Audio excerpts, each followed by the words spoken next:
Sveiki, čia Agnė Skamarakaitė. Pirmoji radijo lentynoje leidyklos Vaga knyga. Zigmundas Freudas, psichoanalizės įvadas paskaitos. Apie šios knygos svarbą psichologijos mokslui pasakoja psichoanalitikas Tomas Kajokas. 1902 metais Freudas buvo pakviestas į Vienos universitetą skaityti paskaitų. Ir tas paskaitas jis skaitė bene 15-16 metų. Iš tikrųjų, tos paskaitos gimė kaip paskutinių metų konspektas. Kažkas iš Freudo mokinių tiesiog pasakė, jog būtų gaila, kad tai, ką jūs skaitote, prapultų. Ir Freudas tą pasiūlymą priėmė, gal nemažai prie to prisidėjo Pirmas pasaulinis karas, kuris tuo metu jau vyko ir buvo mažiau turbūt pacientų, mažiau judėjimo ir nemažai reikšmingų Freudo darbų tais metais buvo parašyta. Ir iš esmės Freudas užrašė tas paskaitas, kurias jisai skaitydavo. Ir tos paskaitos taip ir matyti ir sudėliotos. Kiek vėliau, apie 30 metus, jisai dar pridūrė taip vadinamos naujos įvadinės paskaitos į psichoanalizę ir jisai tiesiog bandė išrutuliuoti giliau, kas buvo sužinota per tas 30 metų nuo 1902 iki 30-ųjų. Tai sakyčiau, kad tiem, kas domisi psichoanalizės istorija, tai tos paskaitos gali būti puikia iliustracija, kaip keičiasi vieno žmogaus požiūris į sistemą. Kartais mes linkę manyti, kad Freudas sugalvojo psichoanalizę ten 1895 metais ir nuo to laiko tai buvo kažkas tokio labai nelankstaus, nesikeičiančio, rigidiško ir kartais taip iš tikrųjų taip paprastai psichoanalizė ir komentuojama. Iš tikrųjų pats Freudas daug kartų keitė savo požiūrį.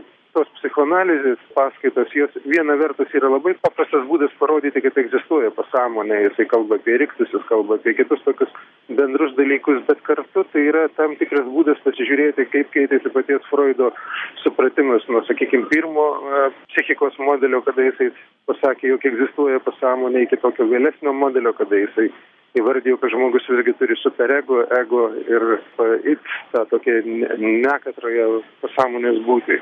Apie Zigmundą Freudą kažką žinome visi, tačiau nemažai mūsų žinių apie šį garsųjį psichiatrą yra paviršutiniškos ir stereotipiškos. Savo įžvalgomis apie psichoanalizės pradininką dalijasi psichoanalitikas Tomas Kajokas. Iš tikrųjų, apie Freudą yra tiek daug žinomų ir tiek daug matyti išgalvotų detalių, kad įprasta matyti apie didelius žmonės galvoti tam tikrais stereotipais.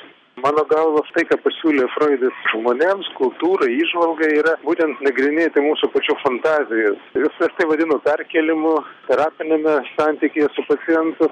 Bet kita vertus, jeigu galvojate apskritai apie mūsų fantazijas, kaip mes matom kitą žmogų, kaip įsivaizduojam kažkokį reiškinį, tai mūsų matymo analizė ir supratimas gali tapti tam tikrą įžangą į savo paties supratimą. Tai Freudas iš esmės turbūt šitoj vietoj pasakytų, išanalizuokite savo požiūrį į mane ir jūs kažką daugiau sužinosite apie save patį. Tai sakyčiau, tokia būtų esminė turbūt Freudo matymo ypatybė, kaip Freudas matė pasaulį. Psichoanalitiko klausiu, kiek jiems svarbus Freudas, kiek remiasi juo konsultuodamas savo pacientus. Aš daug metų praleidau mokydamasis psichoanalizės pagrindų. Įvairių teorijų psichoanalizė nėra labai vientisas ir nuoseklus mokymas, bent jau dėl savo pačios mokyklų įvairovės. Tačiau tuo pat metu psichoanalizė yra ko gero vienintelė tokia vientisa ir aiški pažiūra į žmogaus psichiką. Tai jeigu vieną kartą įbrendi į tą jūrą, tai negali kitaip žiūrėti į žmonės, į psichiką, jų reiškinius.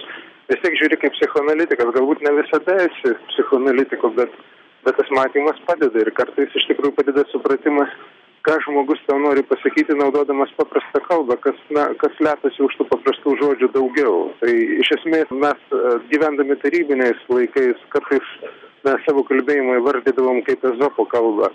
Freudas turbūt pasakytų, kad mes nuolatos kalbame Ezopo kalbą ir nuolatos po to manifestuojančių tokių išorinių lukštų, kalbos lukštų.